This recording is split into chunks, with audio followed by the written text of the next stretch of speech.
جی جی جی جی ہو ابھی گئی کہہ رہے شروع. صافی ریکارڈنگ اسٹارٹ ہو گئی. جی ہو گئی ہو گیا. جزاک اللہ خیر. بسم اللہ الرحمن الرحیم. چلیے جی دعا پڑھ لیتے ہیں. رب اشرح لي صدري ويسر لي امري واحلل عقدة من لساني يفقهوا قولي. ٹھیک ہے آپ لوگ بھی دعا پڑھ لیجیے. چلیے میں پڑھا رہی ہوں پڑھیں. اللہم علمنی اللہم علمنی پڑھیے ما ينفعنی ما ينفعنی وانفعنی وانفعنی بما علمتنی ما علمتنی سبحانک سبحانک لا علم لنا إلا ما علمتنا لا علم لنا إلا ما علمتنا إنك أنت العليم الحكيم. إنك أنت العليم الحكيم. چلیے جی بسم اللہ الرحمن الرحیم. کتاب النکاح. آپ مشکوٰۃ شریف کی پہلی جلد پڑھ رہے ہیں اور اس میں آپ نے اس کا مقدمہ بھی پڑھا ہوگا اور اس کی ابتدا کی ہوگی آپ نے. اب ہمیں یہاں سے کتاب النکاح شروع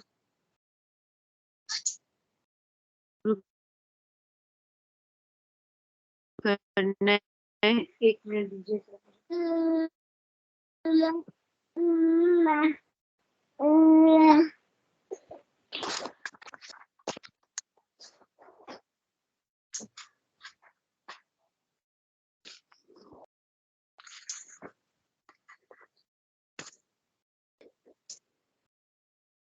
کتاب النکاح اس میں ہم کیا محذوف نکالیں گے؟ ھذا کتاب فی بیان احکام النکاح.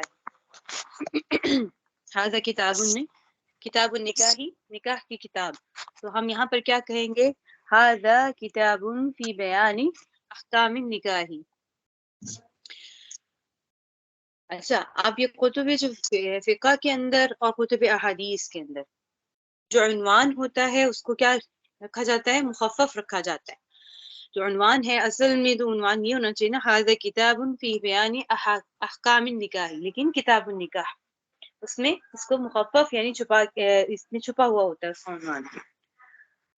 اب سب سے پہلے دیکھ لیجئے کتاب شروع کرنے سے پہلے نکاح کس کو کہتے ہیں؟ نکاح کی لغوی تعریف اور اصطلاحی تعریف کیا ہے؟ لغتاً الضم ملانا. لغت میں نکاح کا معنی کیا ہے؟ ملانا. ثم يستعمل في الوطاء لوجود الضم فيه. ٹھیک ہے پھر یہ استعمال ہونے لگا وطی کے معاملے میں. ٹھیک ہے لوجود الضم فيه کہ اس میں ملانا پایا جاتا ہے. اصطلاحاً مجامعت سے میں وجود ضم مجامعت جو ہوتی اس کے حوالے سے اس لیے اس میں یہ استعمال ہونے لگا. اب اصطلاحی کیا ہے؟ اس میں اختلاف فقہا ہے حکم نکاح. ٹھیک ہے اصطلاحاً جو ہم سمجھتے ہیں جو اصطلاحی تعریف ہے اس میں کیا آئے گا کہ جو نکاح ایک عورت اور مرد کا کیا جاتا ہے اس کو کیا کہتے ہیں؟ نکاح کو الفاظ بولے جاتے ہیں اس کو نکاح کہتے ہیں. اچھا اس سے عقد مراد لیں گے یا جماع مراد لیں گے؟ ٹھیک ہے اب نکاح کا جو لفظ ہے اس کے ہم عقد مراد لیتے ہیں یا جماع مراد لیتے ہیں؟ ہمارے نزدیک جو لفظ وفاء ہے والجماع یہ اپنے حقیقی معنی میں ہے. ٹھیک ہے یعنی ہم نکاح بول کر وطی مراد لیتے ہیں جماع مراد لیتے ہیں. دلیل کیا ہے ہمارے نزدیک؟ حتی تنکح زوجا غیرہ. قرآن کریم میں آیا نا کہ جو عورت شوہر والی ہو اور طلاق لے لے اور وہ طلاق مغلظہ ہو جائے اس کو 3 طلاقیں ہو جائیں تو وہ نہیں شادی کر سکتی حتی تنکح زوجا غیرہ کہ وہ دوسرے شوہر کے ساتھ نکاح کرے. اب نکاح کرنا صرف عقد مراد لیتے تو وہ مراد اگر ہوتا تو پھر حدیث سے ثابت ہے اسی آیت کا جو تشریح ہے کہ ایک صحابیہ نے کی طلاق ہو گئی اور انہوں نے کہیں شادی کی تو اور وہ پھر دوبارہ اپنے پہلے شوہر کے پاس جانا چاہتی تھیں، تو انہوں نے جب سوال کیا تو آپ صلی اللہ علیہ وآلہ وسلم نے فرمایا، آگے آ جائیں گے بھی احادیث، کہ وہ جب تک تمہارا مزہ نہ چکھ لیا تم نہ اس کا چکھ لو، اس طریقے کے الفاظ ہیں، میں اردو ترجمہ کر رہی ہوں، تو اس وقت تک تم آپس میں نہیں یعنی الگ ہو سکتے. تو شوہر بیوی والا تعلق یہاں مراد ہے. ٹھیک ہے، لیکن اگر یہاں پر قرینہ کوئی ایسا پایا جائے کہ عقد مراد لیا جا سکے تو پھر عقد پر بھی بولا جا سکتا ہے نکاح کا لفظ. اب لفظ نکاح جب عقد پہ بولا جائے گا، عقد ہو رہا ہے نا، تو پھر کم سے کم پھر ہمیں معلوم ہونا چاہیے کہ نکاح کے کیا ارکان ہونے چاہیے، پھر نکاح کی شرائط کیا ہیں، اس کی سنت ہے، یہ سنت ہے یا استحباب ہے، اس کے درجے میں آتا ہے، تو یہ بھی دیکھا جائے گا پھر. ٹھیک ہے، اب جب عقد پہ بولا جا رہا ہے تو پھر اس کے ارکان کیا ہوں گے؟ نکاح کے ایجاب و قبول، یعنی اس کے دو ارکان ہیں نکاح کے، ایجاب ہوگا اور قبول ہوگا، اور یہ میاں بیوی کریں گے یا ان کے وکیل کریں گے. اب فرض کرنے سے سوال ہوتا ہے کہ لڑکی جو ہے پاکستان میں ہے اور لڑکا باہر ہے، سعودیہ میں ہے، تو ان کا نکاح کرنا ہے، ایجاب و قبول فون پر ہو جائے گا، تو آپ کیا جواب دیتی ہیں فریحہ؟ میرا اپنا نکاح ایسے ہوا تھا کہ میرے نانا میرے وکیل بنے تھے، تو اس طرح سے ہو تو بس یہی سکتا ہے بات، اگر. یہی بات، وکیل بننا ضروری ہے. وہاں پر موجود کم از کم جو وکیل کی شرائط ہیں کہ کتنے وہ گواہ بنیں گے اس کے حوالے سے کہ وہ موجود ہوں، گواہ موجود ہوں، تو نکاح کتنے جو ہے وہ گواہوں کی موجودگی میں ہوتا ہے، یعنی اس کی شرائط میں شامل ہے. اگر وہاں پر موجود ہے تو وہ اپنی طرف سے وکیل بنا دے عورت کہ میری طرف سے ہیں، اور مرد ادھر سے وکیل بنا دے، تو نکاح ہو جائے گا. ایجاب و قبول اس کے ارکان ہیں اور اس کی شرائط کیا ہے؟ عقد نکاح کے منعقد ہونے کی شرائط دو گواہوں کی موجودگی ہے. دو گواہوں کی موجودگی ہے. پھر نکاح کی سنت کیا ہے؟ کہ نکاح کی سنت یہ ہے کہ خطبہ ہو اس کے اندر. پھر اس کا استحباب کیا ہے کہ مسجد میں کیا جائے، یہ بہتر ہے کہ نکاح یہ نہیں ہو سکتا تو کوئی بات نہیں، گھر میں کرے. پھر کیا ہے نکاح کا حکم کیا ہے؟ نکاح فرض ہے، واجب ہے، سنت ہے یا حرام ہے؟ 4 درجات. ٹھیک ہے، نکاح کے حکم میں فرض کب ہو جائے گا؟ جب اس کے پاس نفقہ بھی ہو اور اس کی خواہش بھی ہو، اور وہ اپنے آپ کو جو ہے زنا سے دور رکھنے کی کوشش کر رہا ہو، لیکن اس کو غالب گمان ہو کہ اگر میں نہیں کروں گا تو میں گناہ میں مبتلا ہو جاؤں گا، تو اس کو پھر فرض آ جاتا ہے، اس کے پر فرض ہے کہ وہ نکاح کر لے. ٹھیک ہے، واجب اس سے ایک درجہ کم ہو جائے گا کہ جب اس کو نکاح کی قدرت بھی حاصل ہو، شہوت کا اتنا غلبہ نہ ہو، لیکن اس کے پاس وسائل بھی سارے ہوں، تو پھر اس کے لیے فتنہ سے بچنے کے لیے بہتر ہے، اس کو غالب گمان نہیں ہے لیکن اس کو ہے کہ میں اگر نہیں کروں گا تو شاید میں ہو نہ جاؤں اس گناہ میں مبتلا، تو اس کے لیے واجب ہے کہ وہ نکاح کر لے. سنت کب ہے؟ کہ جب اس کو یہ چاہت بھی نہ ہو اور اس کو اتنی یعنی اس کو شہوت بھی نہ ہو اور اس کو قادر بھی ہو نکاح کرنے پر، تو پھر اس کے لیے حکم ہے کہ وہ سنت ہے کہ اس کے لیے نکاح کر لے. اور نکاح من سنتی یہ ہے. حرام کب ہے؟ کہ جب وہ بیوی کے حقوق بھی نہیں ادا کر سکتا، نہ ازدواجی تعلقات میں اور نہ اس کو مالی لحاظ سے وہ اس کو دے سکتا ہے، تو پھر اب وہ اس کے لیے حرام ہے کہ وہ نکاح کرے. ٹھیک ہے،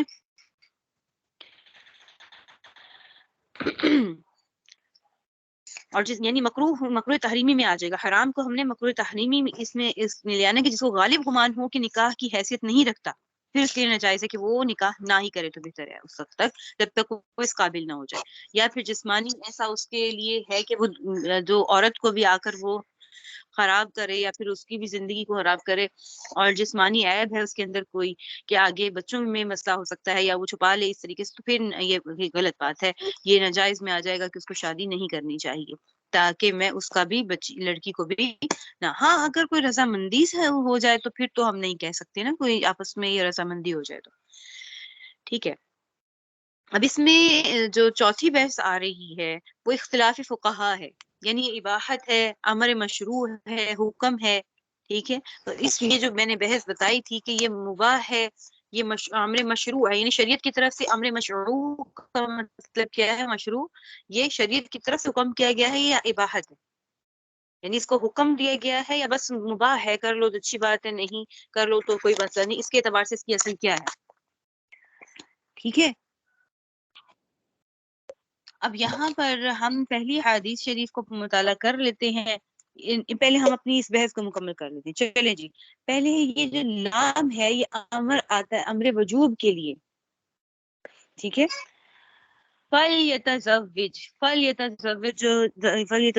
یہ جو فل ہے، لام ہے آ رہا ہے، یہ ابھی حدیث میں آئے گا، تو یہ لام امر وجوب کے لیے ہے. ٹھیک ہے، تو یہ فرض ہے. اہل ظاہر کون ہے؟ جو ظاہر روایت کو دیکھتے ہیں، صرف متن کو دیکھتے ہیں، اس کی علت کو نہیں دیکھتے. وہ کیا کہتے ہیں؟ وہ اس کے اسباب کو اس کے ساتھ نہیں جوڑتے. وہ بس یہ کہتے ہیں کہ بس حکم کیا کر دیا گیا اور آپ صلی اللہ علیہ وسلم نے یہ ارشاد فرما دیا. ان الفاظ کو لیا، جیسے جو علت اس کی اصل میں کیا بتائی گئی کہ وہ اگر نہیں بچ سکتا، اپنے آپ کو گناہ سے نہیں بچا سکتا، تو پھر وہ کرے، تو وہ اس کو فرض کے درجے میں لے گئے اہل ظاہر. ٹھیک ہے، فَلْيَتَزَوَّجْ میں الف لام کو. جبکہ احناف یہ کہتے ہیں کہ یہ سنت ہے. احناف کا کیا موقف ہے؟ یہ سنت ہے، اقرب الی العبادات ہے، اور یہ نفلی عبادت سے بھی افضل ہے. ٹھیک ہے. تیسرا موقف امام شافعی اور جمہور فقہا کا ہے. وہ فرماتے ہیں کہ نفلی عبادات میں مشغول ہونا بہتر ہے نکاح سے، کیونکہ نکاح مباح ہے. ان کے نزدیک نکاح کیا ہے؟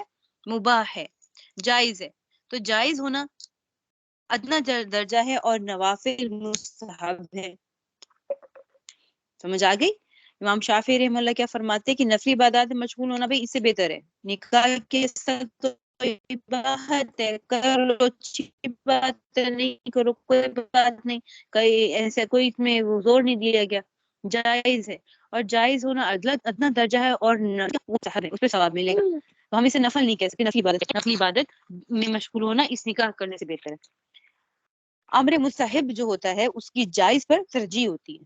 ایک آپ جائز کام کر رہے ہیں، آپ کوئی بھی ایسا کام ہے جو ناجائز نہیں ہے، لیکن ایک ہے امر مستحب، تو اس کو تو آپ کو معلوم ہے نا کہ یہ کرو گے تو یہ مستحب ہے، یہ نہیں کرو گے تو کوئی مسئلہ نہیں. تو پھر وہ کیا ہو گیا؟ اس پہ فوقیت ہے. شباب. اچھا، اب یہاں پر جو ذکر آیا ہے اس حدیث میں، وہ ہمیں شباب کا، یا معاشر الشباب. ٹھیک ہے، اب اس کو ہم دیکھتے ہیں حدیث کے. اب ہم حدیث کو شروع کرتے ہیں. ٹھیک ہے، اس میں کیا ذکر کیا جا رہا ہے؟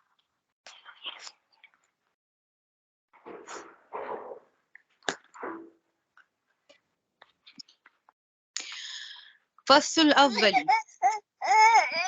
پہلی حدیث شریف میں جو جوان ہے، جوانوں کو حکم دیا گیا ہے نکاح کرنے کا.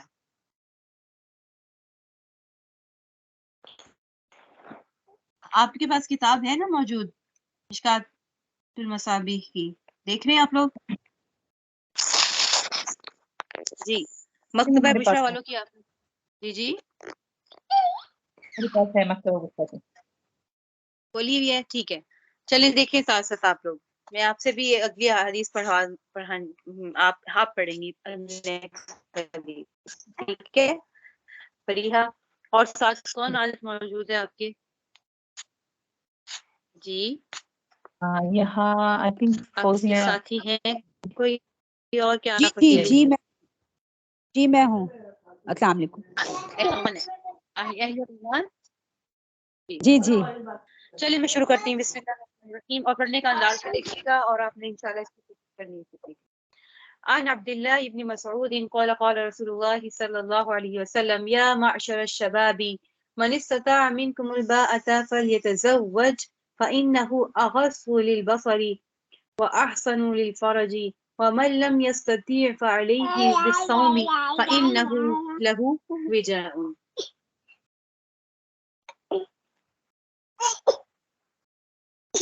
جی کیا فرماتے ہیں؟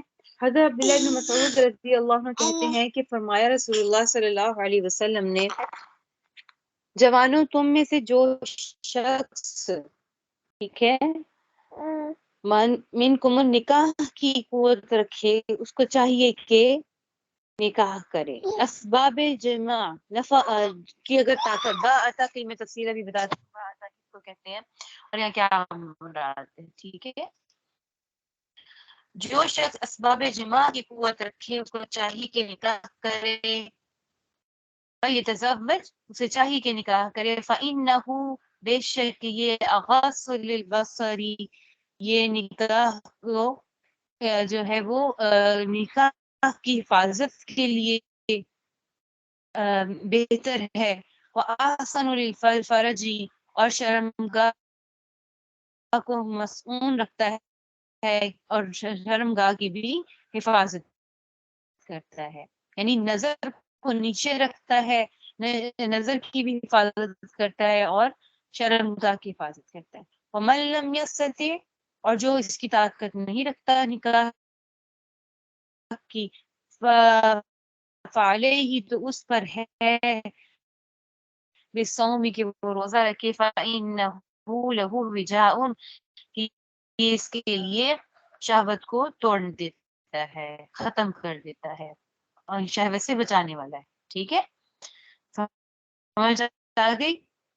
اب اس میں جو ذکر کیا جا رہا ہے فلیتزوج میں نے بتا دیا, اور یا معاشر الشبابی یہ یعنی اگر ایک گروہ کو پکارنا, یا معاشر الانسی یا معاشر الجنی یا معاشر الانسانی یا معاشر الرجلی اور یا معاشر الشبابی, ٹھیک ہے, کسی کو پکار رہے ہیں تو یہ جوانوں کی ایک جو گروہ ہے ان کو اللہ تعالی کے رسول صلی اللہ علیہ وسلم خطاب کر رہے ہیں. اب یہاں پر لام میں نے کیا کہا تھا, لام امر ہے, یہ معلول بالعلہ ہے, یعنی اس کی علت کے مطابق حکم, جب علت آ گئی تو اس کے مطابق ہی حکم گھومے گا نا. علت پائی گئی تو واجب ہوگا, اگر علت نہیں پائی گئی, علت کیا پائی جا رہی ہے اس میں کہ جو وحسن الفرج اپنی فرج کو محفوظ رکھنا, شرمگاہ کی حفاظت کرنا, تو وہ اگر نہیں پایا جا رہا تو پھر وہ مجبور ہے, تو پھر واجب کے درجے میں ہوگا کہ وہ نکاح کرے. اور اگر نہیں سکتا وہ ہوتا ہے تو اس کی بھائی علیہ آتا ہے, فعلیہ اس کو روزے رکھنے ہیں, ایک دو روزے رکھے اس سے فرق نہیں, مسلسل روزے رکھے, یہاں تک رکھے کہ وہ شہوت کے جو قوت ہے, طاقت ہے, اس کو وہ کم کر دے, توڑ دے. ٹھیک ہے, تو یہاں پر ذکر نظروں کو چکانا, ٹھیک کہ یہاں پہ جو ذکر ہے نا للبصر اپنی نظروں کو چکائے تو یہ راستہ بنتا ہے, نگاہ جو ہے وہ راستہ بنتی ہے شہوت کی طرف اور اس غلط فعل کی طرف, زنا کی طرف. تو اس سے پھر کیا سب سے پہلے کیا فرما دی کہ اپنی نظروں کو نیچا رکھے. ٹھیک ہے, یہاں پر یہ ہمیں دیکھنا چاہیے کہ نکاح کے لیے پیارے نبی صلی اللہ علیہ وسلم نے باقاعدہ کیا فرمایا کہ نکاح کر لینا بہتر ہے. اور ہمارے ہاں ہم جب دیکھتے ہیں کہ ہم نکاح میں یہاں پہ شباب ذکر کیا, یہ نہیں کہ جب شباب کی عمر میں نکاح کرو, یہی ہمارے ہاں ہوتا ہے نا کہ بچہ پڑھ جائے, بچی پڑھ جائے, تعلیم معقول عذر ہمارے ہاں پیش کیے جاتے ہیں کہ بھی تعلیم مکمل ہو جائے, اور تعلیم جب ڈگریاں اور ڈگریوں پہ ڈگریاں آ رہی ہیں, بچے کی عمر نکلی جا رہی ہے, پھر اس کے لیے کسی کا بھی یہ بھی آج کے لیے ذہن نہیں ہوتا تقریباً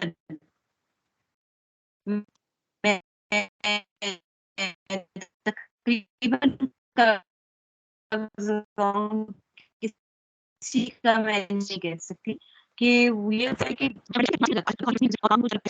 کیا فائدہ. ٹھیک ہے, یہ ہمارا مزاج بن چکا ہے, تو یہاں پر اس چیز کو کا خیال کرنا چاہیے. نہیں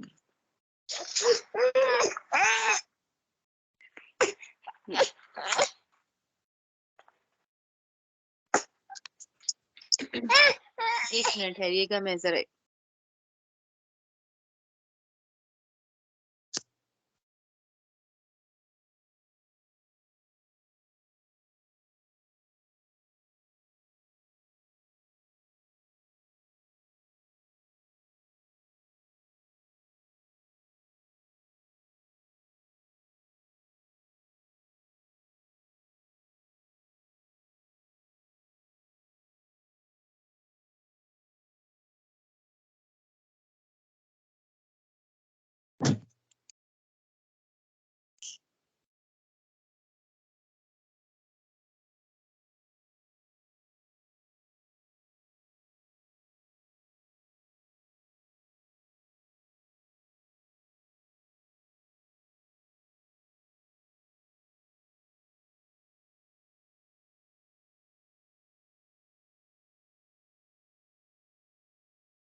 جی السلام علیکم.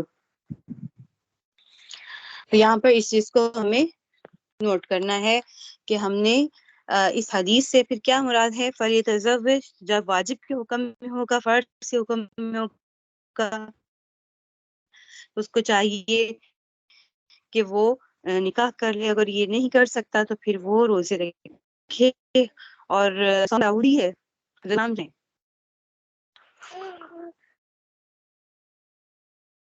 یہ ہو سکتا ہے ایک دن روزہ رکھنا اور ایک دن نہ رکھنا، اسی سے طاقت ٹوٹے گی نا. ٹھیک ہے، اتصال ہو جائے مضبوطی کے ساتھ روزے کے ساتھ، روزے کو تھام لے. اسی لیے فرمایا فعلیہ. ٹھیک ہے. اور یہاں پر یہ بھی بات دیکھیے، یہاں پر تو خطاب ہو رہا تھا نا، سوال تھا تو خطاب ہو رہا تھا جو موجود ہے، تو اس کو جب یا معاشر آپ کو ہمارے سامنے موجود ہوگا، ہم اسی کو کہتے ہیں نا ادھر آواز سنو، جب ہم آواز دیتے ہیں. تو یہاں یہ قصے غائب کی طرف عدول ہوا تو فعلیہ فرمایا. اس کا کیا مراد ہے؟ یہ بلاغت کی وجہ سے. ٹھیک ہے، کبھی غائب کو حاضر اور حاضر کو غائب کے درجے میں اتارا جاتا ہے، اور اسی طرح کبھی اشارہ ہو جاتا ہے.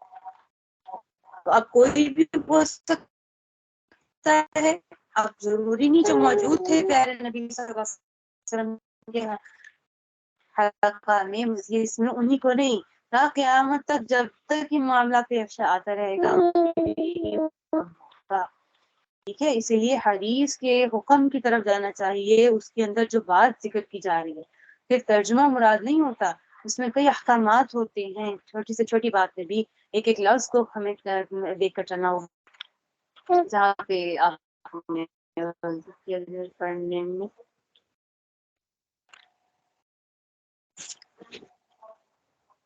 جی فریحہ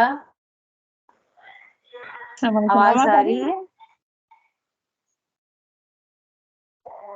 السلام علیکم. جی آپ کو آواز آ رہی ہے؟ معلوم ہے آواز آ رہی ہے؟ جی آپ کی آواز آ رہی ہے. معلوم ہے میری آواز آ رہی ہے؟ ہاں ہاں آپ کی آ رہی ہے، بالکل آ رہی ہے. پڑھیے. اچھا، بسم اللہ الرحمن الرحیم. وعن سعد بن أبي وقاص رضي الله عنه قال رد رسول الله صلى الله عليه وسلم على عثمان بن مضعون التبتل ولو أذن له لاختصينا. متفق عليه. سعد بن ابی وقاص رضی اللہ عنہ سے روایت ہے کہ رسول اللہ صلی اللہ علیہ وسلم نے منع فرمایا عثمان بن مضعون کو تبتل سے. تبتل کا مجھے انگلش میں آتا ہے لیکن اردو میں مجھے اس کا لفظ نہیں پتا. اور اگر وہ اس کو اجازت دیتے لختصینا، ہم اپنے شرمگاہ کو کاٹ دیتے. ایسے کچھ سمجھ میں آیا مجھے اس کا. خسی ہونا سے بھی ہے. ٹھیک ہے، تو ٹھیک، ماشاءاللہ آپ نے بالکل ٹھیک کیا. ہاں. قال عن سعد بن ابي وقاص رضي الله عنه قال رد رسول الله صلى الله عليه وسلم على عثمان بن مظعون التبتل ولو اذن له لاختصينا. حضرت سعد بن ابی وقاص رضی اللہ عنہ کہتے ہیں کہ رسول اللہ صلی اللہ علیہ وسلم نے عثمان بن مظعون رضی اللہ عنہ کو تبتل، عورتوں سے ترک تعلق، تبتل اسے کہتے ہیں. ٹھیک ہے، تبتل ترک نکاح کو کہتے ہیں. کٹنا، تبتل اصل میں لغت کیا ہے؟ کاٹنا یا کٹنا. ٹھیک ہے، جی. اگر آپ صلی اللہ علیہ وسلم ان کو حکم دے دیتے تو ہم بھی خسی ہو جاتے، اس کو پسند کرتے. ٹھیک ہے. اب یہاں پر جو ذکر کیا گیا لختصینا، اس سے پہلے دیکھیں کہ ترک تعلق، ترک نکاح کو ذکر کیا گیا. اگر آپ صلی اللہ علیہ وسلم ہمیں اجازت دیتے، اگر اس بات کی ان کو اجازت دیتے، تو حضرت سعد بن ابی وقاص کیا فرما رہے؟ تو ہم تو یہ جو شہوت کی خواہش ہے اسی کو ہی ختم کر دیتے.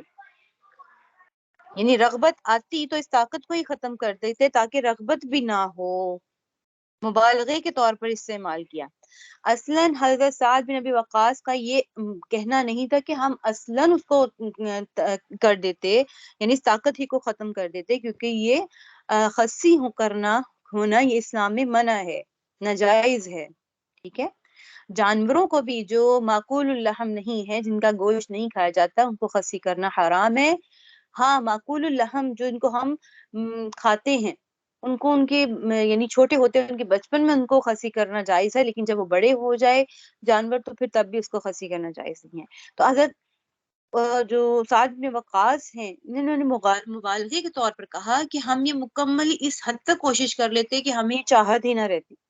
اصل میں جو خصی ہونے کا مراد نہیں لیا جائے گا، مطلب ایسے ہم ترک تعلق کر لیتے عورتوں سے، نکاح کی چاہت ہی اپنے اندر سے ختم کر لیتے، یہ مراد ہے۔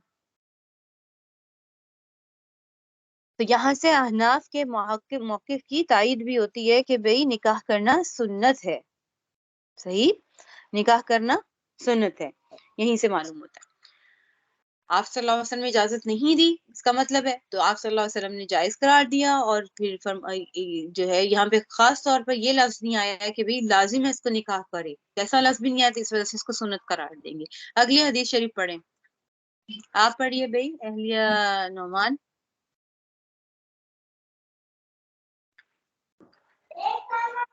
السلام علیکم۔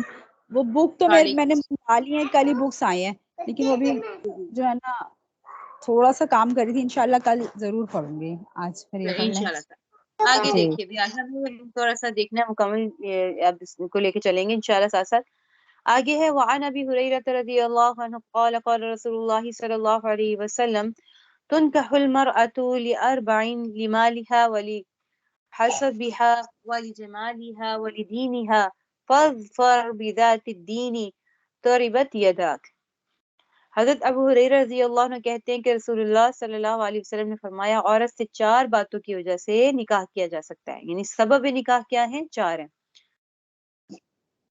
لمالہا اس کے مال کی وجہ سے، ولحسبہا اس کے حسب نسب کی وجہ سے، ولجمالہا ولجمالہا اس کے حسن کی وجہ سے، ولدینہا اور اس کے مذہب کی وجہ سے۔ فاظفر تو وہ کامیاب ہوا، بذات دینی جس نے دین کی وجہ سے نکاح کیا، ٹھیک ہے۔ تربت یداک خاک آلود ہوں تیرے ہاتھ، ٹھیک ہے، یعنی کیوں فرمایا یہ خاک آلود ہوں تیرے ہاتھ، کہ اگر تو نے حسب نسب و مال اور حسن کو دیکھا تو تیرا جو ہے وہ تیرے ہاتھ خاک آلود ہوں۔ یہاں پر یہ عرب میں جو لفظ استعمال ہوتا ہے تربت یداک تیرے ہاتھ ہلاک ہوں، تو یہ جو آپ نے پڑھا تھا تبت یدا نعوذ باللہ من ذالک، اس میں بھی تو یہی ابو جہل نے کہا تھا نا، اس سے بھی کہا تھا نعوذ باللہ من ذالک کے ہاتھ ٹوٹ جائیں آپ کے۔ تو یہ کچھ محاورے ہیں جس طرح ہمارے بھی استعمال ہوتا ہے کہ ہم بھی اس کو کہتے ہیں کہ تم جیسے میرے ذہن میں نہیں آ رہا، ہم بھی کچھ لفظ اس طرح کے استعمال کرتے ہیں، تیرا ستیہ ناس ہو ہم کہتے ہیں نا، تیرا اللہ بھلا کرے، اس طریقے کی کہہ دیتے ہیں ہم جب بات کسی کو کہہ رہے سمجھا رہے ہوتے تو یہ تو تربت یدا کا یہ مطلب ہی ہے، یعنی یہ بددعائیہ کلمہ میں نہیں فرمایا، بلکہ کہا کہ غور کرو کہ تمہیں چاہیے کہ تم دین کی وجہ سے نکاح کرو، ٹھیک ہے۔ تو یہاں پر اب دیکھیں کہ کیا چیز دیکھنا ضروری ہے عورت کے بارے میں، کہ اس کا جب نکاح کا ارادہ ہو تو وہ نیک ہو، دینداری کو دیکھنا چاہیے۔ یہاں پہ 4 چیزیں بتائی گئی، ٹھیک ہے۔ مناسب رشتہ نہیں ہے، دیندار لوگوں سے محبت کرنا، اور اگر اس کو کہ اپنا عقیدہ سلامت رہے اس لحاظ سے بھی تو رشتے میں 3 چیزیں دیکھنی چاہیے۔ یہ حضرت تھانوی رحمہ اللہ فرماتے ہیں کہ عقیدہ سلامت ہے کہ نہیں سلامت، یعنی دیندار لوگوں سے محبت کرتا ہے کہ نہیں کرتا۔ اگر لڑکے میں بھی ہم رشتہ ڈھونڈ رہے ہیں تو یہی دیکھا جائے گا، ٹھیک ہے۔ تو اب لڑکیاں جو ہے ہمارے ساجد فرماتے تھے لڑکیوں کو رشتہ نہیں چاہیے ہوتا، فرشتہ چاہیے ہوتا ہے، ٹھیک ہے، مدرسے کی طالبات کو وہ بھی رشتہ نہیں فرشتہ چاہیے، تو فرشتہ تو نہیں مل سکتا نا، ہر کوئی کمی کوتاہی کے ساتھ اللہ نے پیدا کیا ہے، صرف نبیوں میں ہی ہے اللہ تعالیٰ نے ان کو پاک کیا ہے اس چیز سے۔ بس کیا چیز دیکھنی چاہیے رشتہ دیکھتے ہوئے کہ مناسبت دیکھیں کہ وہ عقیدہ اس کا سلامت ہے، نماز کا پابند ہے، اور دیندار لوگوں سے محبت کرتا ہے کہ نہیں کرتا۔ عالم ہونا شرط نہیں ہے، اب آپ دیکھیں کہ عالم ہوگا تبھی میں شادی کروں گی اپنے بچے کی، تو یہ چیز شرط نہیں، شرط لازم نہیں، ہو جائے تو یہ اعلیٰ درجہ میں ہے۔ تو اب آگے دیکھیں، معلم یہ شرائط کس نے بیان کیا؟ یہ حضرت تھانوی رحمہ اللہ نے ابھی ایک بتایا میں نے، ٹھیک ہے، دیندار ہو، خاندانی ہو، یعنی خاندانی شرافت ہونی چاہیے، ان میں رکھ رکھاؤ ہو، خاندانی لوگ ہوں، ٹھیک ہے۔ تو یعنی خاندانی رکھ رکھاؤ، صوبے کے اندر آپ جائیں گے، ہر ملک کے کسی بھی صوبے میں جائیں، ہر ایک کے اپنے رکھ رکھاؤ ہیں، اپنے طور طریقے ہیں، اس سے پتہ چل جاتا ہے ان کی تمیز والے لوگ ہیں، اقتدار والے لوگ ہیں کہ نہیں ہے، اس کو بھی دیکھنا چاہیے۔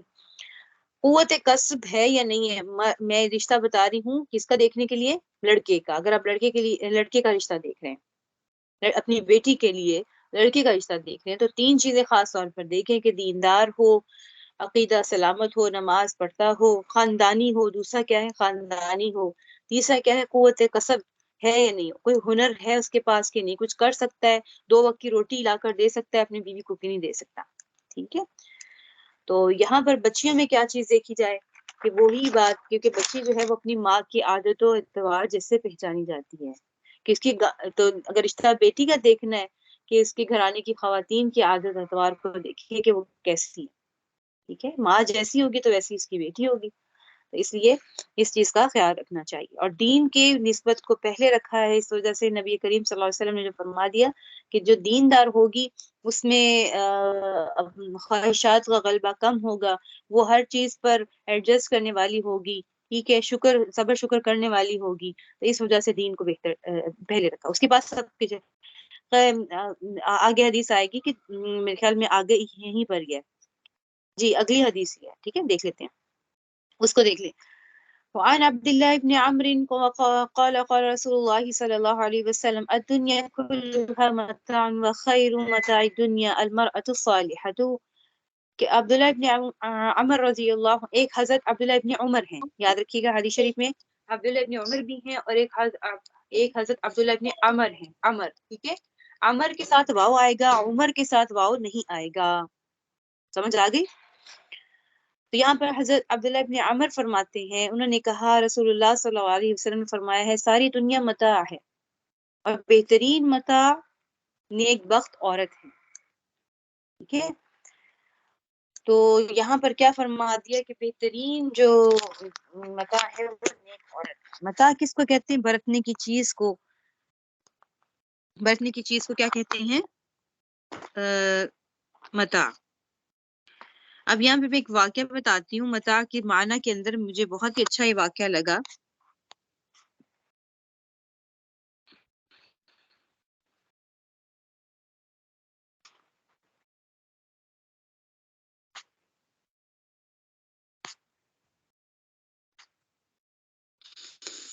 ہاں جی، یہ تھے جو امام لغت ہے نا شیخ اسماعیل رحمہ اللہ، انہوں نے کہا کہ 3 چیزوں کے بارے میں جاننا چاہتا تھا کہ کیا ہے ان کی حقیقت۔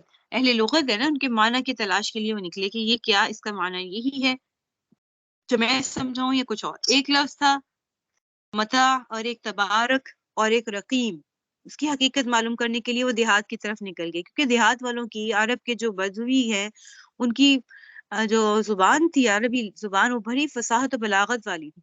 تو وہ ایک دیہات میں پہنچے، اس کے کنویں کے پاس پہنچے تو انہوں نے دیکھا کہ ایک لڑکی جو ہے نا وہ کنویں پہ بیٹھ کر برتن دھو رہی ہے، اس کے ہاتھ میں کپڑا ہے، کپڑا دھونے والا کپڑا اس کے پاس ہے، میلا کچیلا اور چکناہٹ سے بھرا ہوا کپڑا تھا۔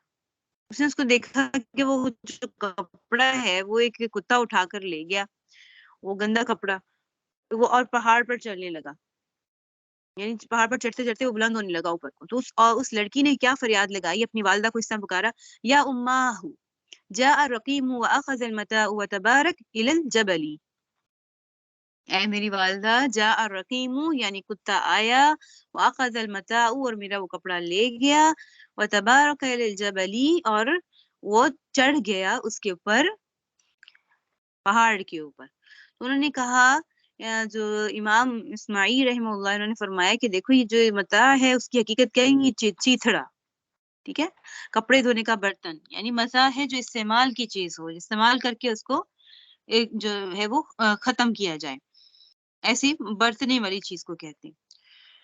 اس لیے متاع الحیات الدنیا، دنیا کی زندگی کو اللہ نے فرمایا کہ یہ قلیل ہے۔ پھر سورہ کہف میں آپ نے پڑھا ہوگا والرقیم، رقیم یعنی جو ان کا بیٹھا ہوا کتا تھا جو ان کی چوکیداری کر رہا تھا، اس کو رقیم کا ذکر کیا گیا، تو اس سے کیا مراد ہوا؟ کتا۔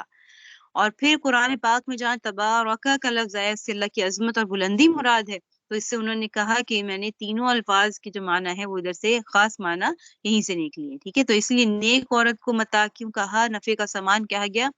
کیونکہ یہ مفت میں اپنے گھر کی چوکیدار بھی ہے، شوہر کی خدمت بھی کرنے والی ہے، اچھی وفادار ہے، ٹھیک ہے، اور غم گسار ہے، مشورہ دو تو کوئی خیر خواہ مشورہ دے گی، اور یہ بہترین روزگار ہے جو انسان کماتا ہے. نیک عورت سب سے بہترین روزگار ہے، ٹھیک ہے. گھر میں سکون ہے تو اس کا مطلب طرح سے سکون ہے. آگے دیکھیے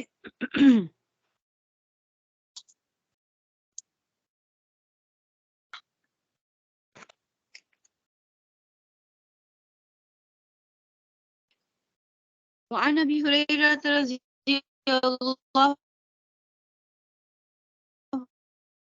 عنه قال قال رسول الله صلى الله عليه وسلم خير نساء ركبن الإبل صالح نساء قريش أحناء على ولد في صغره وأرعاه على أزواج في ذات يده متفق علیہ. یہ بھی دیکھا کریں حدیث کہاں ہے، مشکاۃ شریف میں صحیحین کی جو ہے وہ صحیحین کسے کہتے ہیں؟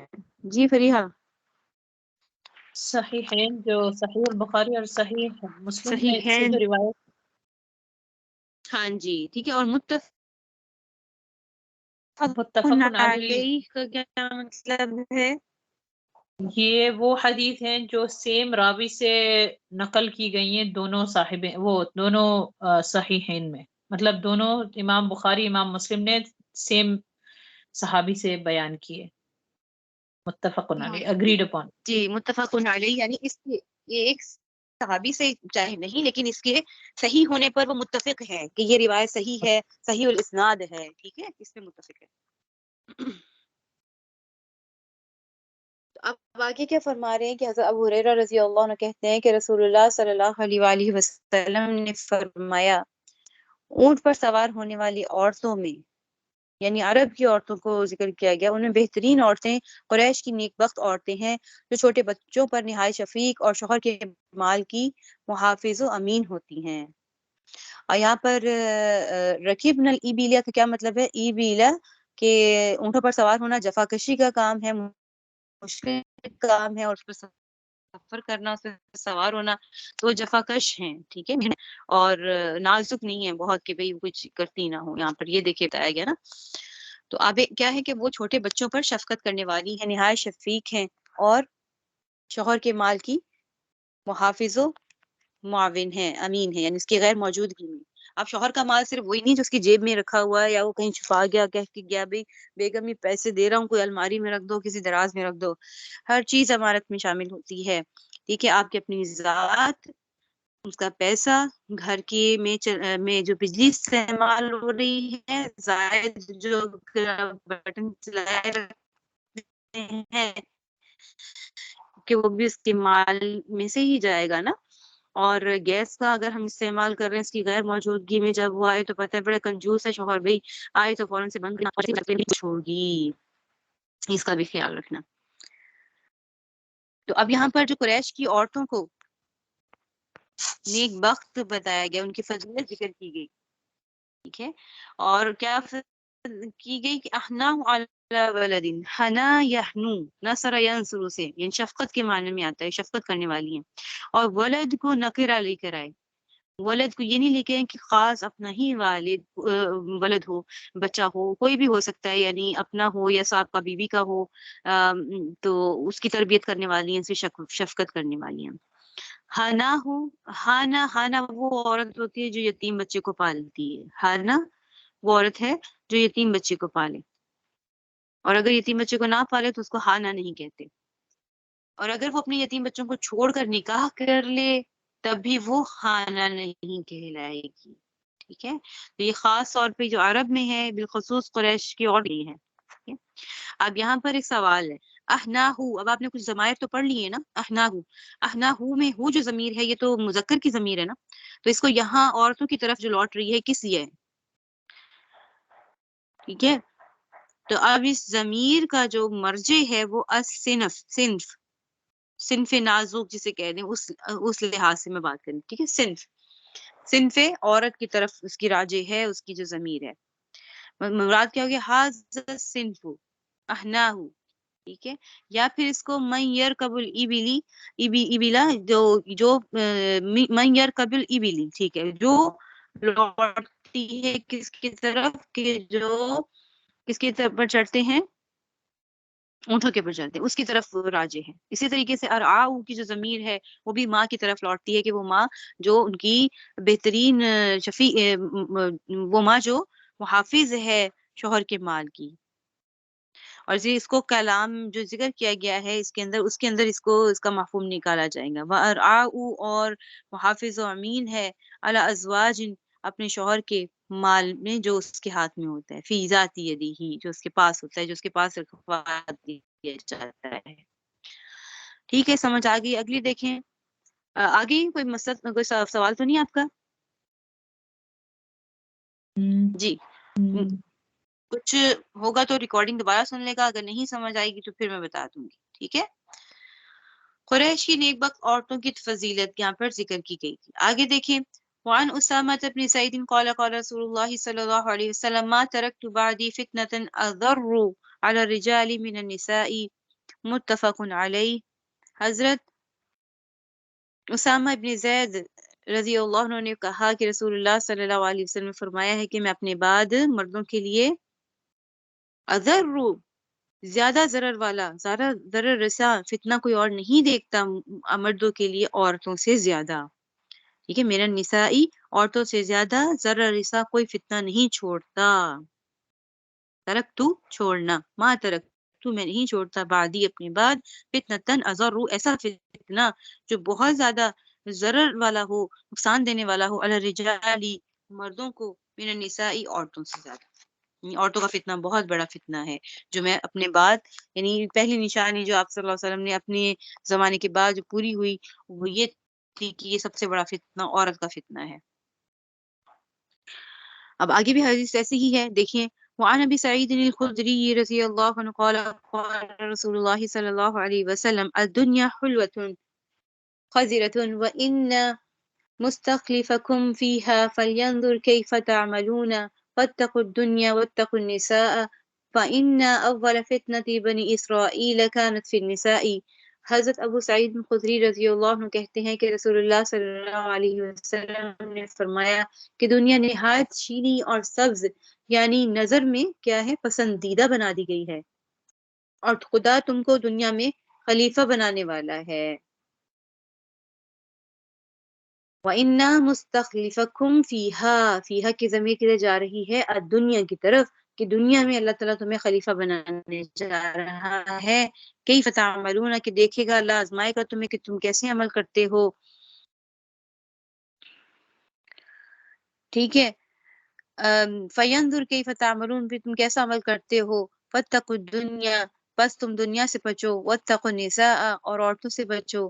فإن، بے شک کہ اول فتنتین، کہ سب سے پہلا فتنہ جو تھا بنی اسرائیل میں آیا، وہ کن کی وجہ سے تھا؟ کانت فی النساء، عورتوں کی وجہ سے تھا. بنی اسرائیل کی تباہی کا باعث جو بنی وہ کیا تھیں؟ عورتیں تھیں. تو جو فتنے کا ذکر آیا ہے یہاں پر، یہ فتنہ کیا ہے؟ فتنہ تو ہم ہر بری چیز کو، خبیث چیز کو اردو میں ہم کہتے ہیں نا، فتنہ ہے، یہ بری چیز کو کہتے ہیں. اور عربی میں ہم آزمائش کو بھی کہتے ہیں، جس نا انما المال والبنون فتنۃ. ٹھیک ہے، ذکر آیا میرے خیال میں قرآن پاک میں حافظہ تو نہیں ہوں، او کما قال اللہ تعالی، کہ اولاد اور مال تمہارے لیے فتنہ ہے. تو فتنہ کیا ہے؟ آزمائش، یہاں کے معنی میں لیا جائے گا. تو ایک بات پھر کیا اس میں معلوم ہوتی ہے کہ عورتوں کے اندر اللہ تعالیٰ نے مردوں کے لیے کیا رکھ دی ہے؟ اٹریکشن رکھ دی ہے. اور یہ عورت ہی ہے جو انسان کو، آدمی کو جو ہے حرام کی طرف بھی راغب کر دیتی ہے. اللہ نے حلال رستہ بتا دیا کہ نکاح کا رستہ ہے، حلال کو اختیار کرے، حرام کو نہیں. ٹھیک ہے، لیکن جب یہ آدمی جو ہے وہ ظاہری حسن کو دیکھے گا تو اس کا کیا کہتے ہیں، اس پہ فریفتہ ہو جائے گا، اس سے نکاح کی کوشش کرے گا. کسی اور سے اس کو نہیں دیکھے گا، صرف اس کی خوبصورتی کو دیکھا، تو یہ بھی اس آدمی کے لیے بہت بڑا کیا ہوگا؟ فتنہ ہے. ایک ہے نا سنا ہوا محاورہ، ایک کنار 100 بیمار. ایک عورت 2-3 مردوں کو پسند آ گئی تو دونوں کا آپس میں پھر ٹکراؤ ہو جائے گا. 2 مردوں کو پسند آ گئی، ان کا آپس میں ٹکراؤ ہو گیا ٹھیک ہے، حابیل قابیل کا واقعہ بھی فتنہ کیا تھا، وہ کس سے، عورت کی وجہ سے جھگڑا ہوا، ٹھیک ہے، اور قتل تک کی نوبت آ گئی. تو علماء کرام فرماتے ہیں کہ جیسے رزق مقدر میں ہوتا ہے نا، اسی طرح رشتہ بھی مقدر میں ہوتا ہے. ٹھیک ہے، تو اس عورت کی وجہ سے بھی اگر وہ اس طریقے سے فتنے کا باعث بنے کہ وہ حسد، پھر فتنہ فساد ہوگا، اس سے پھر خون ریزی ہوگی، تو اس سے پھر کیا ہے کہ یہ فتنے کا باعث اس میں کیا آزمائش بھی ہے، اور یہ انسان کا کے لیے بہت بری آزمائش کا ذریعہ بن جائے گی. تو عورتوں سے بچنے اور دنیا سے بچنے سے پھر کیا مراد ہے کہ یعنی دنیا کو چھوڑ دو. دنیا سے مراد کیا ہے؟ ہر وہ چیز جو اللہ کے ذکر سے دور کرے. وَاتَّقُوا الدُّنْيَا، یعنی صرف اگر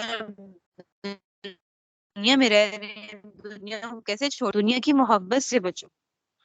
جو دے دیا اللہ نے اس پر راضی رہو اس دنیا میں، ٹھیک ہے. اور ہر وہ چیز جو اللہ سے دور کرتی ہے وہ دنیا ہے. اگر ہماری اولاد، اگر ہمارے جو مال و دولت ہے، ہمیں دنیا سے یہ دنیا میں شامل ہو گیا، اگر وہ اللہ سے دور کر رہے ہیں، تو عورتوں کی محبت بھی ایسی ہے جو اللہ سے غافل کر دے تو ایسی محبت پھر فتنہ ہوگی. غفلت پیدا کر دے تو ایسی محبت کیا ہوگی؟ فتنہ ہوگی. ایسی عورت فتنے کا باعث بنے گی. اب یہاں پر جو ذکر کیا گیا بنی اسرائیل میں پہلا جو فتنہ جو پھیلا وہ کس کی وجہ سے تھا؟ عورت کی وجہ سے تھا. وہ کیا تھا؟ وہ دیکھیے کہ جب حضرت دو واقعات ذکر کیے جاتے ہیں اس کے مصداق میں، اور ایک یہ واقعہ بھی ہو سکتا ہے، ایک دوسرا واقعہ بھی ہو سکتا ہے. ایک واقعہ تو یہ تھا کہ حضرت موسیٰ علیہ السلام بنی اسرائیل کو لے کر جہاد کی غرض سے نکلے، ٹھیک ہے، جب باران عمالقہ کا علاقہ ہے، اس کے عمالقہ کے مقابلے میں جب نکلے تو یعنی شام کے علاقے میں عمالقہ کے مقابلے میں نکلے، ٹھیک ہے. تو اس قوم میں بلعم بن باعورہ کے نام سے ایک آدمی تھا جو مستجاب الدعوات تھا، اس کی دعائیں قبول ہو جاتی تھی جو وہ دعا کرتا تھا. تو اس کی قوم نے اس سے کہا کہ موسیٰ کے خلاف بد دعا کرو کہ موسیٰ اپنے لشکروں کے ساتھ واپس چلے جائے. اس نے کہا کہ توبہ کرو بھائی، وہ تو پیغمبر ہیں، اگر میں بد دعا کر دوں گا تو ہلاک ہو جائیں گے، میں ہلاک ہو جاؤں گا، نعوذ باللہ من ذالک، کہ میں ہلاک ہو جاؤں گا. تو ان عورتوں تو ان لوگوں نے کہا کہ میں تمہیں ایک طریقہ، ان لوگوں کو اس نے کیا کہا، میں تمہیں ایک طریقہ بتاتا ہوں کہ اپنی عورتوں اور تحفوں کے ذریعے ان کو جو ہے وہ بہلاؤ اور ان کی طرف ان کے پیچھے کر دو، ٹھیک ہے. تو یہی ہوا کہ میں اگر بد دعا کروں، اس سے بد دعا کی، پھر اس نے بد دعا کرنے کی کوشش کی، اس کے منہ سے اپنی قوم کے لیے بد دعا نہیں کر رہی تھی. اس قوم نے کہا یہ تم کیا کہہ رہے ہو؟ انہوں نے کہا اور اس کی زبان لٹک گئی، لٹک کے اس کے سینے پر آ گئی. تو اگر جب اس نے اس طرح کی بات کی تو قوم کی طرف بد دعا لوٹ رہی تھی. تو انہوں نے کہا پھر میں تو کچھ نہیں کر سکتا، میرے ساتھ تو یہ معاملہ ہو گیا، تو تم اپنی عورتوں کو ان کے لشکر میں بھیج دو، ان کو خوبصورت سا بنا کر اور ان کو سوار کر بھیج دو کہ وہ ہر سپاہی کی خواہش کو پورا کر دیں. ان سے کہہ دو کہ جو سپاہی کہے اس کی ہر خواہش کو پورا کر دو. جب یہ عورتیں ان کے لشکر میں گئیں تو ان کی طرف اولن تو کسی نے بھی نہیں دیکھا، لیکن ایک زمزم نام کا ایک سردار تھا، اس نے ان میں سے کسی ایک عورت کے ساتھ زنا کیا، جس کے نتیجے میں کیا ہوا کہ بنی اسرائیل میں ایک وبائی بیماری پھیل گئی. پھر اس سے 70,000 فوجی جو ہے وہ مر گئے تھے. حضرت موسیٰ علیہ السلام نے پھر اس گناہ کی تلاش کی اور کہا کہ کون ہے، اس کے لیے ایک آدمی کو بھیجا. اس آدمی نے زمزم اور اس کے ساتھ جو اجنبی عورت تھی ان دونوں کو قتل کر دیا. پھر اس بیماری سے، جو وبائی بیماری تھی، اس سے جان چھوٹی، ٹھیک ہے. یہ واقعہ ذکر کیا جاتا ہے. اور دوسری حکایت جو ذکر کی جاتی ہے وہ یہ ہے کہ عامیل نام کا ایک بنی اسرائیل میں آدمی تھا، اس نے اپنے چچا یا چچا بھائی کو اس لیے قتل کر دیا کہ وہ اس کی بیوی سے نکاح کرے. تو جو ذکر ہے نا سورہ بقرہ میں کہ وہ گائے کو ذبح کرو، اور یہ اسی واقعے کے متعلق ہے کہ جب چچا یا چچا کے بھائی کو قتل کر دیا تھا تو جو گائے کا جو گوشت ہے اس کی ہڈی کو لگایا گیا، تو وہ اٹھ گیا اور اس نے بتا دیا کہ میرا فلاں فلاں نے قتل کیا ہے. یا یہ اس واقعے کی طرف اشارہ ہے کہ فتنہ جو بنی اسرائیل میں آیا وہ عورت کی وجہ سے ہی تھا. ٹائم کیا ہو گیا بھائی؟ ٹائم بھی دیکھیں، 4:08 ہو گئے. چلیں ادھر تک ہی رکھتے ہیں، 3:50 تک آپ کا ٹائم ہے. آگے ہم انشاءاللہ 2 حدیث سے رہ گئی پڑھ لیتے ہیں، ٹھیک ہے، فصل 2 شروع ہو جائے گی. وعن ابی عمر قال قال رسول اللہ صلی اللہ علیہ وسلم. اس کا جو تشریح ہے وہ انشاءاللہ کل کر دوں گی، حدیث آج پڑھ لیتے ہیں. ابن عمر رضی اللہ عنہ کہتے ہیں کہ رسول اللہ صلی اللہ علیہ وسلم نے فرمایا الشؤوم فی المرأة والدار والفرس متفق علیہ وفی روایت الشؤوم فی ثلاثة فی المرأة والمسکن والدابة. شؤوم نحوست کو کہتے ہیں. فرمایا کہ نحوست تین میں ہے، عورت میں، گھر میں اور گھوڑے میں ہوتی ہے. اور ایک روایت میں فرمایا کہ نحوست تین چیزوں میں ہے، عورت میں، گھر میں اور جانور میں. عورت میں نحوست کیا ہے کہ وہ بد اخلاق ہو اور یا پھر وہ بانجھ ہو، اولاد نہ دے سکتی ہو. جانور میں نحوست کیا ہے، گھر میں نحوست کیا ہے کہ وہ تنگ ہو یا اس کے ہمسائے اچھے نہ ہو. مختصراً تشریح کر رہی ہوں، ٹھیک ہے. تو یا اس کے ہمسائے ساتھ صحیح نہیں ہو، تنگ ہو اور اس میں رہنے سے ہمیشہ لڑائی ہی ہوتی ہو اور وہ بڑا ہونے کے باوجود بھی وسط میں انسان کے اوپر تنگ ہو جائے، وہ گھر مراد ہے. گھوڑے میں کیا، سواری میں، گھوڑے میں اگر صرف گھوڑا مراد لیا جائے تو اسے کیا ہوگا کہ اس سے جہاد نہ کیا جا سکتا ہو. وہ گھوڑا یا عام سواری، انسان سواری بدلتا ہے، وہ گاڑی لی تو گاڑی خراب ہو گئی یا پھر کچھ مسئلہ ہو گیا تو وہ گاڑی بھی اس کو راست نہیں آتی تو اس میں نحوست ہے. اچھا، ایک حدیث شریف آتی ہے لا طیرتا لا عدوى ولا طیرتا، کہ کوئی بھی بیماری ایک دوسرے سے بیماری کو نہیں لگتی اور نہ کوئی بدشگونی ہے، نحوست ہے. تو یہ والی حدیث اس سے ذرا کانٹراڈکٹ ہے، یہ آپ نے تلاش کر کے آنا ہے کیوں، جبکہ فرمایا کہ ان تین چیزوں میں نحوست ہے. اور ایک اور حدیث میں کیا فرمایا کہ نحوست اور بدشگونی کچھ نہیں ہوتی. ٹھیک ہے، تو اس کا آپ نے خود بتانا ہے کہ اس میں کیا ہے، اور جو یہ آپس میں ان کا ہو رہا ہے، متضاد ہو رہا ہے، ایک دوسرے کے الٹ ہو رہی ہے بات، تو یہ کیوں ہے.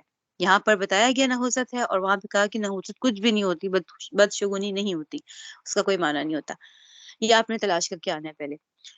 آپ نے اب یہ دیکھیں اگلی حدیث شریف ہے وعن جابر قال كنا مع النبي صلى الله عليه وسلم في غزوة فلما قفلنا كنا قريبا من المدينة قلت يا رسول الله إني حديث أحد بعرس قال أبكر أم سيب قلت بل سيب قال فهلا بكرا تلاعبها وتلاعبك فلما قدمنا ذهبنا لندخل فقال أمهلوا حتى ندخل ليلا أي عشاء لكي تمتشط الشيعثة شعيثة. اچھا یہ ذرا میٹھا والا لگ رہا ہے مجھے، میں ذرا قریب کر کے دیں. شعيثة، ہاں شعيثة واستستحد المغيبة. حضرت جابر رضی اللہ عنہ کہتے ہیں کہ ہمیں غزوہ میں نبی کریم صلی اللہ علیہ وسلم کے ساتھ تھے. فلما، پھر جب ہم قفلنا واپس ہوئے، مدینہ کے قریب ہوئے، قفلنا مدینہ کے قریب ہوئے، کننا قریبا من المدینہ تھی، ٹھیک ہے، واپس پہنچے، مدینہ کے قریب تھے. تو میں نے عرض کیا قلت یا رسول اللہ، میں نے عرض کیا میں نے نئی شادی کر لی ہے. حدیث و عہد، حدیث نئی چیز کو کہتے ہیں، عہد بعرس نئی شادی کی ہے. کیا میں پہلے آگے، کہنے کا مقصد کیا تھا کہ کیا میں پہلے آگے چلا جاؤں کیونکہ میں نے تو نئی شادی کی ہے. انی حدیث عہد بعرس، میں نے نئی شادی کی ہے تو کیا میں پہلے چلا جاؤں. تو اب ایک بات یہاں پر ہی رک کر یہ دیکھیے کہ آپ صلی اللہ علیہ وسلم کو دعوت نکاح کی نہیں دی گئی اور حضرت جابر رضی اللہ عنہ نے شادی کر لی. تو ہم معیوب سمجھتے ہیں کہ ہمیں تو مدعو نہیں کیا گیا تھا، ہمیں انوائٹ ہی نہیں کیا گیا شادی پر، ہمارے تو اتنے قریبی ہو گئے، یا پھر یہ ہماری تو اتنی اچھی فرینڈ تھی، اس سے ہمیں بلایا ہی نہیں. جبکہ نبی کریم صلی اللہ علیہ وسلم کو نہیں دعوت دیا، اگر نہیں بلایا اور شادی کر بھی لی تو انہوں نے کچھ برا نہیں منایا، بلکہ کیا پوچھا قال ابکرن، کیا وہ کنواری ہے، ام سیبن، یا شادی شدہ تھی یا بیوہ تھی. ام سیبن، انہوں نے کہا قلت بل سیبن، انہوں نے کہا کہ میں نہیں، بلکہ وہ کنواری نہیں تھی، بیوہ تھی. تو آپ صلی اللہ علیہ وسلم نے کہا قال فہلا، تو کیوں نہ تم نے بکرن شادی کی اس سے جو کنواری تھی، تو لعبوها، تم اس کے ساتھ کھیلتے، ٹھیک ہے، اور وہ تیرے ساتھ کھیلتی. فلما قدمنا ذهبنا، اور پھر جب ہم قریب پہنچ گئے، مدینہ میں پہنچ گئے تو اپنے اپنے گھروں کو جانے لگے. تو لیکن آپ صلی اللہ علیہ وسلم نے فرمایا امہلو، ٹھہر جاؤ، حتی ندخل لیلا، کہ ہم رات کے وقت گھروں میں داخل ہوں، تاکہ عورتیں جو ہیں وہ تمتشط شعیثۃ، یعنی جو بال خاک آلود ہوئے ہوئے ہیں، خراب ہوئے ہوئے ہیں، پریشان بالوں میں کنگھی کر لے، اور تستحد المغیبۃ، اور زیر ناف والوں کو صاف کر لیں. یہ حدیث بھی میں بھی کافی باتیں سمجھانے والی ہیں، انشاءاللہ تعالیٰ اس کی ہم تشریح کل کریں گے. ٹھیک ہے، کوئی سوال ہے تو پوچھ لیجیے. یہ معلومہ آپ نے شروع میں ایک چیز آپ بتا رہی تھی شباب کے بارے میں کہ جوانوں کے بارے میں، تو یہ جوانوں کی جو ایج ہے یہ کیا ہوتی ہے؟ جوانی کی جو ایج ہے، جب بچوں میں تو ہماری شریعت کے لحاظ سے لڑکوں میں جوانی کی جو عمر ہے، بچہ جب جوان ہو جاتا ہے وہ تو ایک ہے کہ جب ہم اس کے سپرد کرتے ہیں، جب ہم بالغ کا جب حکم لگاتے ہیں کہ اس کے سپرد اگر اس کے کر دینا کوئی کام ہے تو وہ 17 سال کی عمر سے، 16-17 سال لڑکوں میں، اور لڑکیوں میں 15 سال کی عمر سے. ٹھیک ہے، 15 سے عمر تقریباً دیکھیں حضرت علی رضی اللہ عنہ غالباً 20 سال کے تھے، اور حضرت جو تھیں وہ فاطمہ رضی اللہ عنہ وہ 15 یا 16 سال کی تھی. ٹھیک ہے، تو ان کی اس طرح نکاح ہوا تھا. تو یہ چیز دیکھی جائے گی، سنت دیکھی جائے گی. ٹھیک ہے، اور اگر آپ کو لگے کہ اگر 17-18 سال میں بھی نہیں، ابھی وہ ظاہر میچور نہیں ہے اور ظاہر پڑھائی سے گزر رہا ہے، اور ظاہر اس کو کام بھی تو کرنا ہے نا لڑکی کو. اگر دیکھا جائے تو ویسے تو نہیں اس کی دلہن لا کے بٹھا دینی کہ ابا کا پیسہ ہے وہ اڑا رہا ہے اور ساتھ اپنی بیوی کو رکھا ہوا ہے، تو یہ چیز تو نہیں ہے، اس کو ذمہ دار بنانا ہے. اور آپ اب دیکھیں، اسی لیے ہمارے علماء کرام فرماتے ہیں کہ جب لڑکا کمائی والا ہو جائے تو پھر والدین ظالم ہے کہ اس کا شادی نہیں کر رہا ہے.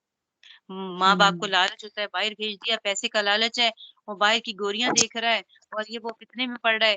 تو یہ گناہ ٹوٹل، اس نے اگر کوئی گناہ کر لیا وہ ٹوٹل گناہ اس کے ماں باپ کے اوپر ہے کہ اس کو نکاح نہیں کرنے دے رہے، نہ کر رہے ہیں اس کا، اس کو جو ہے وہ انتظار کرا رہے ہیں.